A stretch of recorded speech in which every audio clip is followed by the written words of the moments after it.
యేసుక్రీస్తు నామమున ఈ కార్యక్రమమును వీక్షిస్తున్న మీ అందరికీ శుభములు తెలియజేస్తున్నాను. విజన్ క్యూటీ ఫెలోషిప్ వారి యేసుతో ఏకాంత సమయం ఈ క్వైట్ టైం కార్యక్రమానికి మిమ్మల్ని ప్రేమతో ఆహ్వానిస్తున్నాను. ప్రతిరోజు దేవుని వాక్యాన్ని ధ్యానించే సమయం దేవుడు మనకు అనుగ్రహిస్తున్నారు. అందుని బట్టి దేవునికి వందనాలు తెలియజేస్తున్నాను.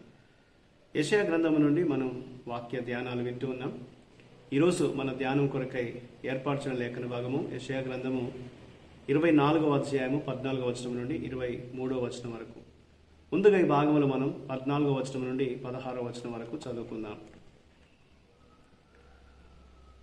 శేషించిన వారు బిగ్గరగా ఉత్సాహధ్వని చేయుదురు. యెహోవా మహాత్మ్యమును బట్టి సముద్ర తీరమునున్న వారు కేకలు వేయుదురు. అందును బట్టి తూర్పు దిశనున్న వారులారా యెహోవాను ఘనపరచుడి. సముద్ర ద్వీపములారా ఇశ్రాయేలు దేవుడైన యెహోవా నామమును ఘనపరచుడి. నీతిమంతునికి స్తోత్రమని భూదిగంతము నుండి సంగీతములు మనకు వినబడెను. అప్పుడు నేను అయ్యో నాకు శ్రమ, నేను చెడిపోతిని. మోసం చేయువారు మోసం చేయుదురు, మోసం చేయువారు బహుగా మోసము చేయుదురు. ఈనాటి లేఖన భాగం ఆధారంగా మనం ఏర్పాటు చేసుకున్న అంశం ఏదనగా పునర్జీవనం పొందిన గానము, రివైవ్డ్ సింగింగ్. నేటి లేఖన భాగం యొక్క సారాంశాన్ని మనం గమనించినట్లయితే, ధర్మశాస్త్రమును అతిక్రమించి నిబంధనలు మీరిన వారు పాడుబడిన పట్టణములతో పాటు తీర్పు పొందుదురని, అయితే దేవుడు వారి మధ్య ఒక శేషమును ఉంచుతాడని యెషయా ప్రవచించినట్లుగా ఈ లేఖనంలో మనం తెలియచేసుకుంటున్నాం. ఆ శేషము దేవుని నీతిగల తీర్పును స్తుతించి దేవుని మహిమపరుస్తుందని తెలియచేయబడుతుంది. అయినప్పటికీ దుష్టులు లోకంలో నిలిచి ఉంటారు. మరియు నోవాహు కాలంలో చేసినట్లుగా దేవుడు భూమి పునాదులన్నింటినీ కదిలించి వేస్తాడు. తద్వారా తీర్పు నుండి ఎవరు కూడా తప్పించుకోలేరని వాక్యం తెలియజేస్తుంది. ఆ రోజున దేవుడు దుష్ట శక్తులకు మరియు అహంకార రాజులకు తీర్పు తీర్చి సర్వలోకానికి రాజుగా తన మహిమను ఆయన బయలుపరుస్తాడనేది వాక్యంలో మనం చూడగలం. ఈ భాగంలో దేవుడు ఎవరు అని మనం గమనించినట్లయితే 21 నుండి 23 వచనాల్లో ఆకాశమునకును భూమికిని తీర్పు తీర్చిన తర్వాత దేవుడు నూతన యెరూషలేమునకు రాజుగా వస్తాడు. ఆఖరి దినమున దేవుడు ఆకాశ సైన్యములను భూరాజులను శిక్షించి అంతిమ విజయాన్ని పొందుతాడు. భూమి మీద దేవుని యొక్క తీర్పు క్రీస్తు ద్వారా ప్రారంభమైంది మరియు ఆయన రాజ్యము మన మధ్య అది మొదలైందనేది లేఖనం తెలియజేస్తుంది.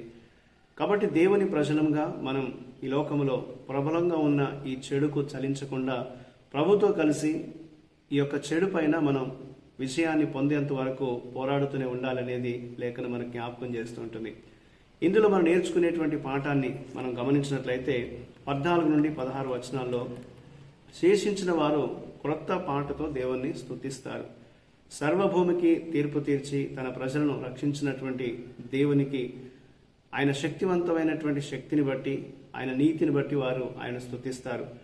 తీర్పు దినమున దుఃఖంతో ఏడ్చినటువంటి వారు, విలపించేటువంటి ప్రజలు వారు రక్షణ కొరకు దేవుడు వారికి అనుగ్రహించినటువంటి సంతోషాన్ని బట్టి కృతజ్ఞత గీతాలు పాడే ప్రజలుగా ఉంటారనేది లేఖనం జ్ఞాపకం చేస్తూ ఉంటుంది. కాబట్టి తీర్పు దినమున ప్రభు తిరిగి వచ్చినప్పుడు మనం ఆయన ఎలా పలకరిస్తామనేది మనం ఆలోచన చేయాలి. మన జీవితాల్లో దేవుడు మనకు తీర్పు మధ్యలో కూడా ఆయన కృప చూపించినప్పుడు, శేషాన్ని ఆయన నిలిపి ఉంచినప్పుడు వారు దేవుణ్ణి స్తుతించేవారుగా, దేవుని యొక్క రక్షణను బట్టి ఆయనకు కృతజ్ఞత చెల్లించేవారుగా ఉండాలి అనేది దేవుడు మనకు జ్ఞాపకం చేస్తూ ఉంటున్నాడు. కాబట్టి ఈరోజు మనందరం కూడా మన అనుదిన జీవితంలో దేవుడు మన తీర్పు మన మీదకి వచ్చినప్పటికీ కూడా ఆయన యొక్క కృపచేత తిరిగి ఆయన మనల్ని పునరుజ్జీవింపజేసినప్పుడు, పునరుద్ధరణ దేవుడు మనకు అనుగ్రహించినప్పుడు దేవుని మనం గణపరచాలనేది దేవుడు మనకు జ్ఞాపకం చేస్తూ ఉంటున్నాడు. దేవుడు మన జీవితాల్ని ఆయన నూతన కృపతో నింపేటువంటి వాడు. మనం ఆయన ఎదుటికి వచ్చినప్పుడు, ఆయన ఎదుట మనం మన స్థితిని ఒప్పుకున్నప్పుడు, పశ్చాత్తాపడినప్పుడు దేవుడు మనల్ని అంగీకరించి ఆయన కృప మనకు అందిస్తూ ఉంటాడు. దేవుని స్తుతించే విధంగా, ఆయన శక్తిని బట్టి, ఆయన చూపే కృపను బట్టి, ఆయన చేసే కార్యాలను బట్టి దేవుని మనం గణపరిచే విధంగా దేవుడు మనకు ఆయన సహాయం చేస్తాడు అనేది లేఖనం జ్ఞాపకం చేస్తుంది. కాబట్టి ఈరోజు మనందరం కూడా దుఃఖముతో విలపించినటువంటి స్థితిలో ఉన్నప్పటికీ దేవుడిచ్చినటువంటి రక్షణ కొరకు సంతోషంతో కృతజ్ఞతాస్తుతులు పాడేటువంటి ప్రజలుగా మారేటట్లు దేవుడు చేస్తాడు అనేది దేవుని వాక్యం మనకు జ్ఞాపకం చేస్తుంది. కాబట్టి ఈ రోజున మన పరిస్థితి ఏదైనప్పటికీ ప్రభు వైపు మనం చూసినట్లయితే దేవుడు మనల్ని తిరిగి ఆయన కృపతో నింపి ఆయన ఆరాధించేటువంటి వారుగా, ఆయన తిరిగి స్తుతించేటువంటి ప్రజలుగా దేవుడు మనల్ని మార్చగలడు అనేది ఈ వాక్యం మనకు గుర్తు చేస్తుంది.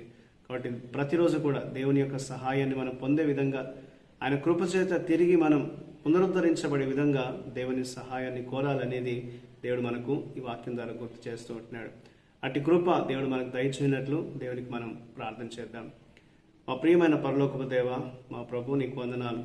తీర్పు దినమున మేము సంతోషంతో పాడగలిగేలాగా ప్రభా, మేము ప్రతిరోజు నిన్ను స్తుతించి ఆరాధించే విధంగా ఈరోజు ప్రభా మీ వాక్యానికి విధేయత చూపుతూ జీవించడానికి మాకు సహాయం చేయండి.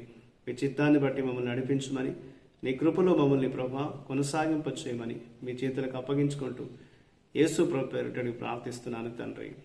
ఆమేన్.